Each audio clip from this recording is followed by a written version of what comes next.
Hello friends, welcome to IGNOU Hindi medium. Friend, जैसा कि हम मैकेनिक्स सब्जेक्ट को स्टार्ट कर चुके थे और इसकी जो इससे पहली वाली जो वीडियो थी उसमें हम अदिश राशियाँ और इसका जो परिचय था उसके बारे में जान लिए थे। तो दोस्तों, आज की इस वीडियो हम सदिश यानी कि वेक्टर क्वांटिटीज से स्टार्ट करते हैं। इस वीडियो में हम वेक्टर क्वांटिटीज, सदिशों की समानता, रिप्रेजेंटेशन ऑफ वेक्टर, एकक सदिश, यूनिट वेक्टर और शून्य सदिश, नल वेक्टर, इन सब के बारे में जानते हैं।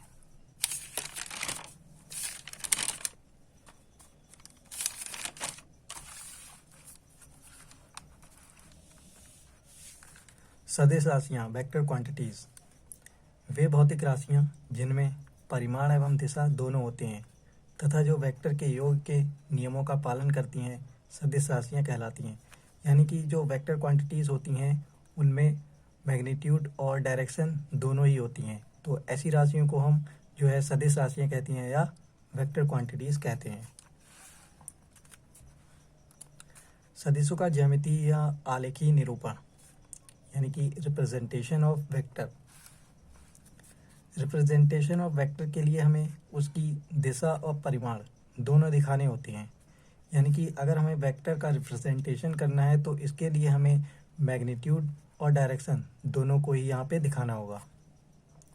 अतः हम कह सकते हैं कि एक वेक्टर को दिष्ट रेखाखंड या तीर द्वारा दिखाया जा सकता है। एक तीर की लंबाई एक सदिश के परिमाण को और तीर की नोक सदिश की दिशा, डायरेक्शन को रिप्रेजेंट करती है। यानी कि जैसे यहाँ पे मान लीजिए कि ये एक कोई सदिश है तो इसकी जो नोक है ये डायरेक्शन को शो करेगी और जो इसकी जो लंबाई है तो वो जो है परिमाण यानी कि मैग्नीट्यूड को प्रदर्शित करेगी। माना कोई वेक्टर ए बी है, यहाँ बिंदु ए को पुच्छ, ये जो है आपका पॉइंट ए है उसे हम पुच्छ बोलेंगे यानी कि टेल, और बिंदु बी को हेड, शीर्ष कहते हैं। ये जो बी पॉइंट है इसे हम शीर्ष कहेंगे। तो ये एक पूरा एक वेक्टर है, इसके बी पॉइंट को हम शीर्ष कहेंगे और ए पॉइंट को हम पुच्छ कहेंगे।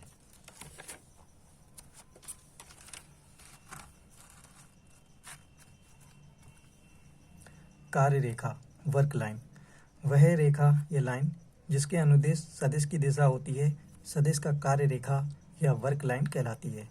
कोण थीटा सदिश की दिशा बताता है। यानी कि वह रेखा यानी कि कोई एक रेखा है, लाइन है जो कि वेक्टर के अनुदिश है, तो वो जो लाइन है वो कार्य रेखा या वर्क लाइन कहलाएगी।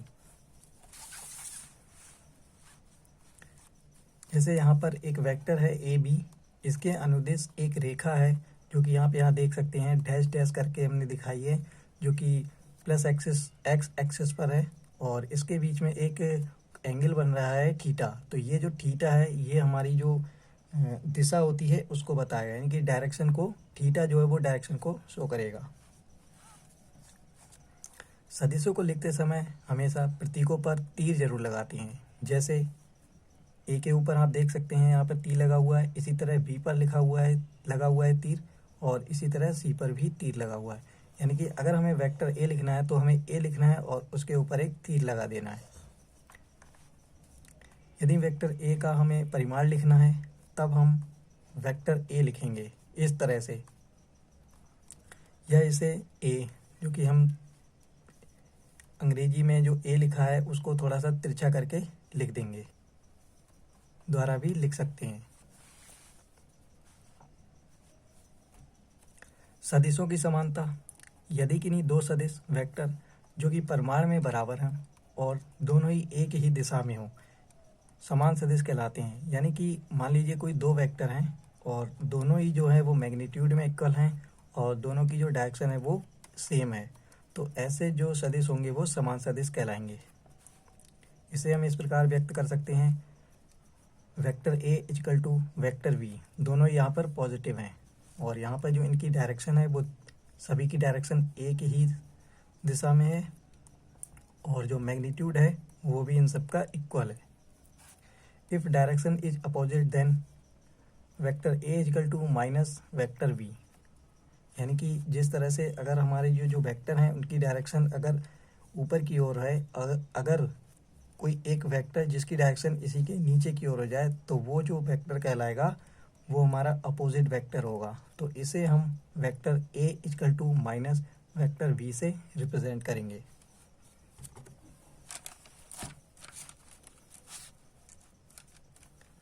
नोट, समान सदिशों की स्थितियां और उनके स्टार्टिंग पॉइंट की स्थितियां महत्वपूर्ण नहीं होती, बल्कि यह भी महत्वपूर्ण होता है कि वे एक दूसरे के समांतर पैरेलल हों, उनके परिमाण मैग्नीट्यूड इक्वल हों और एक ही डायरेक्शन को रिप्रेजेंट कर रहे हों।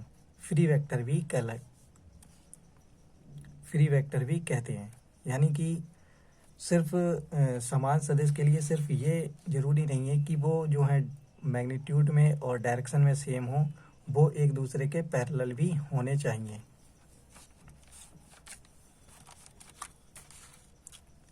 समान सदिशों की स्थितियां और उनके आरंभिक बिंदुओं की स्थितियां महत्वपूर्ण नहीं होती, यह भी महत्वपूर्ण होता है कि वे एक दूसरे के समांतर या पैरेलल हों, उनके मैग्नीट्यूड इक्वल हों और एक ही डायरेक्शन को रिप्रेजेंट कर रहे हों। फ्री वेक्टर भी कहते हैं। तो ऐसे जो वेक्टर होंगे उन्हें हम फ्री वेक्टर भी कहेंगे, जो कि ये एक दूसरे के पैरेलल भी होंगे, तो ऐसे वेक्टर जो हैं वो फ्री वेक्टर भी कहलाते हैं।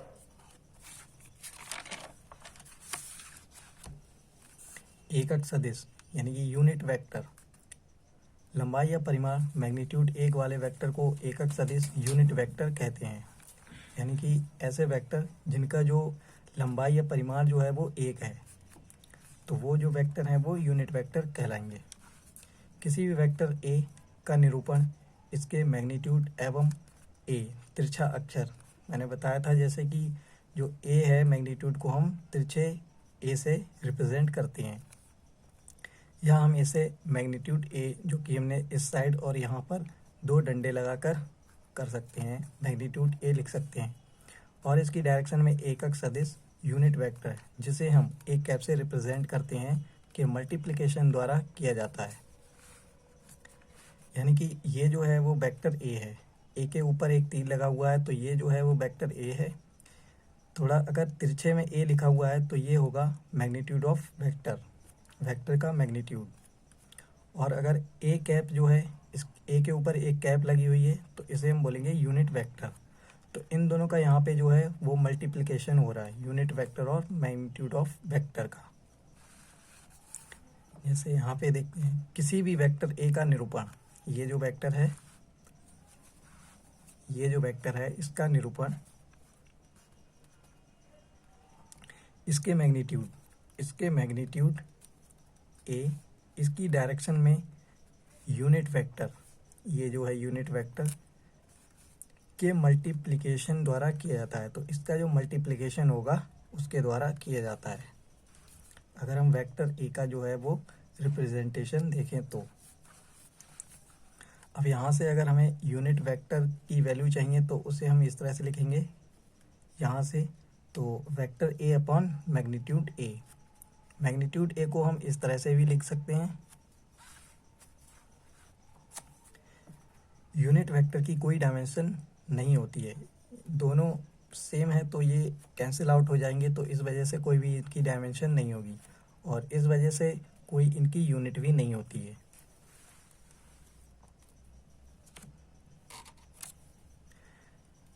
यहाँ पे एक वेक्टर ए दिया हुआ है और ये जो है ये इसका यूनिट वेक्टर है।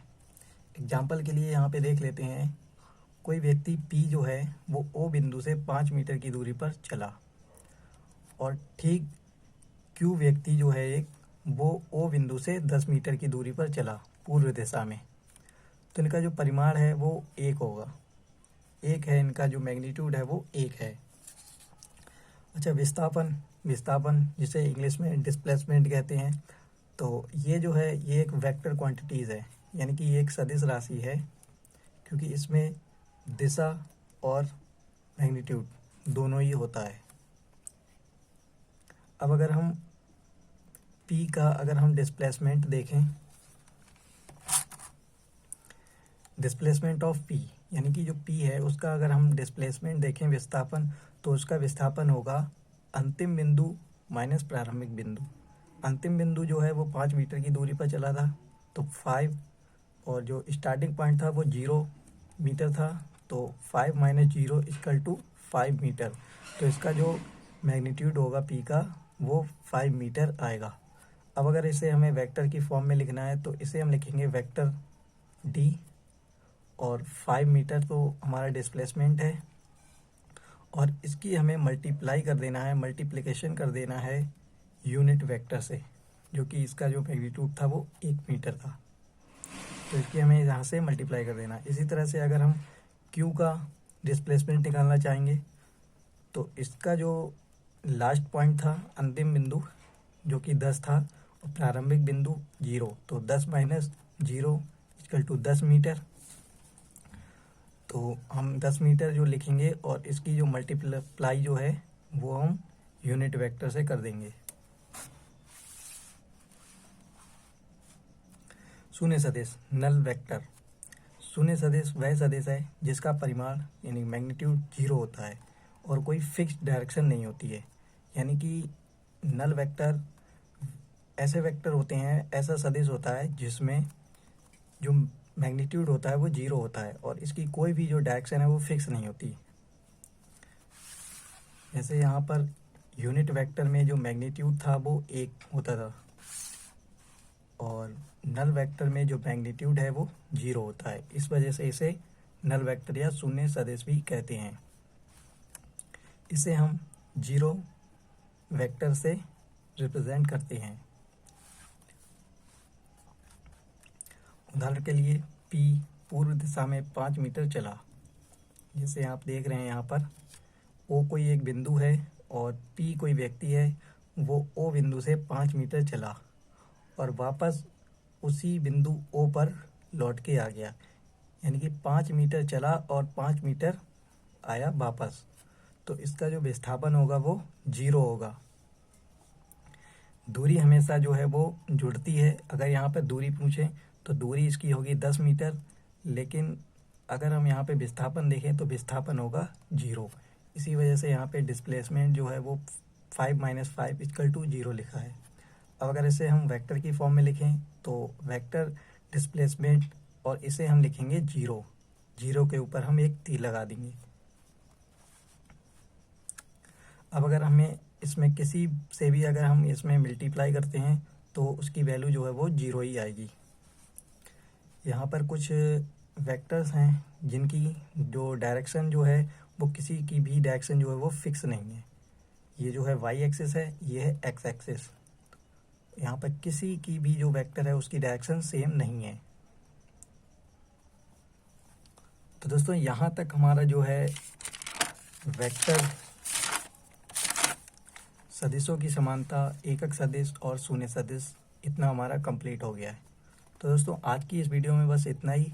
मिलते हैं नेक्स्ट वीडियो में। Thanks for watching.